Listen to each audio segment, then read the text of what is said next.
stop. Because remember, I used to see these guys every day. They attend court. Some of my own comrades who used to be with us in the struggle days used to come to court and attend on behalf of the leadership, because POPCRU has become a one-man show. Okay. It's becoming a one-man show. You know, a puppet that it gets run. Okay. If you have, people can be hired to come and be a crowd to support a cause that people knew that it never existed. A person so close and had been my friend for the last 26 years. Friends. Worked tirelessly. Got to court and testified that he believed the person who gave him a phone call without even verifying it with me. Got a phone call that I wanted to kill him. He believed the person who he had on the phone call and could not even ask me, a friend of 26 years. Wow. That is the testimony that was in court. This is a person that I love with my whole heart. We grew up together. I recruited him basically. He had me for the first time on Wrongful FM when I was a young assistant general secretary. He said, please, I would like to join the union, and here are my numbers, and we started sending people who went to him and recruited him, and we started. But he came and testified against me and said, I really wanted to kill him. Believing a person you've never seen. Sure. Against a person that you grew up and has been your friend for the last 25, 26 years. And when that is happening, obviously you are out of a job now, and I'm sure people, including this friend of yours, have now, you know, you don't have anyone to run to, and without, besides your family, besides your legal team. How was that time in the past 5.5 years? Yeah. Like I say, family is everything, you know. If it wasn't for the family, I wouldn't even be standing here today. Sure. And a few close friends, amongst them the general secretary, former general secretary who died mysteriously. So I have sisters, mostly my sisters. The two of those that I rely on, and the third one, they bought her, so she's on the other side. So then I have friends, very close friends. Many of those that came to my rescue. Basically, I lived on handouts. There came a time when I ran out of money, like anyone else would. Fast forward to Monday. The magistrate says the state witnesses, the statements are contradicting. Why? Tell us about that. Yeah, it's like when people are trying to fabricate things, they will make very. You would think these are minor mistakes. You know, for me, sitting in the dock, I could not realize. I was always hoping that there was going to be something big that would come out and we'll say, aha, this is a smoking gun. I'll make an example of one simple thing. When the Zimbabwean guy was going back home, I made an arrangement. He said, look, he needs some money. The agreed amount was $1,000 US, because Zimbabweans count money in dollars. So what was outstanding was 7,300 rand in South African rands. I didn't have cash because he wanted cash. So I said to him, look, I'll make arrangements that I give you cash tomorrow on your way back. I had bought him a flight ticket to South Africa. I gave him money to book in a B&B or a hotel, and I left him. The next morning, I made arrangements for him to receive the money. The amount was 7,300 rand. Guess what? He stands in the box. He insists.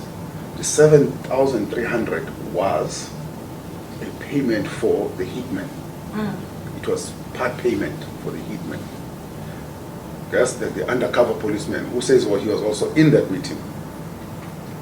He comes and he says, he knows exactly the 7,300 was for him to go back to them. So you've got two people who were with us in the same meeting. If I didn't come back and say, I gave you 7,300, the magistrate can see through this, that at least this person might be a liar, but at least in this instance, he confirmed that there were 7,300 men. Then all people came in, and the best person, the biggest liar who came was the guy who is my friend, the one who testified. So tell me in detail, what's the plan now that you've been acquitted? Suing is intended for restoration, for me, let's just say that. Okay. To sue them, it's just to restore my life as it was.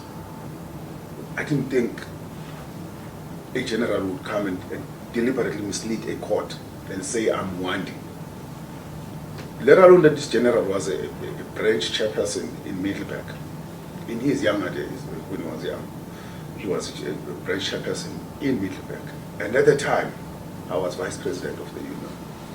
So how do you then come out in, say, 30 years later and you say this guy is someone? He's known me all this long. So those are the things that I think, if an inquiry is held by the police, we just need to clean the police. We need to clean the police of corrupt guys. In fact, I haven't told you this. This general and his squad, this squad that he was using against me, is the same squad that raided Nomakika. Oh. You can read that story. Now today, they again have been found. Same general, same team. What would you say about this? Shouldn't there be an investigation? A serious investigation to check on the fitness of these guys. Otherwise, if you keep these guys, I can assure you there may be many other cases where they do this. Do you think your matter was another episode of abuse of power? If so, by who? Definitely, this is a serious matter of abuse of power. Yeah. But both the NPA and the Hawks. You know, sometimes I would be evasive. Well, I've heard, but don't be evasive. The man in the center of this is General Ngwenya. The beer is by coincidence, even when he's mentioned in court, I'm just imagining, probably he will come and defend himself in this matter. Because Ngwenya mentioned him. That, yeah, this guy, he said he gave me a telephone call and said I must quickly deal with this matter. We don't know, maybe the beer didn't do it.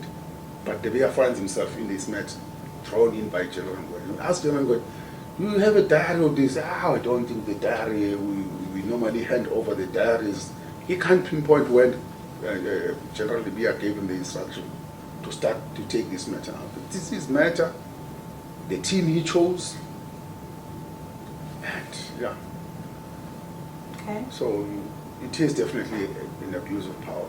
The very thing that we got to the struggle for in those days, that we were worried that the apathetic police would do.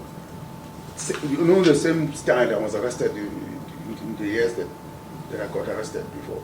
As a young student, fresh out of high school, I got arrested by the police. They treat me the same way.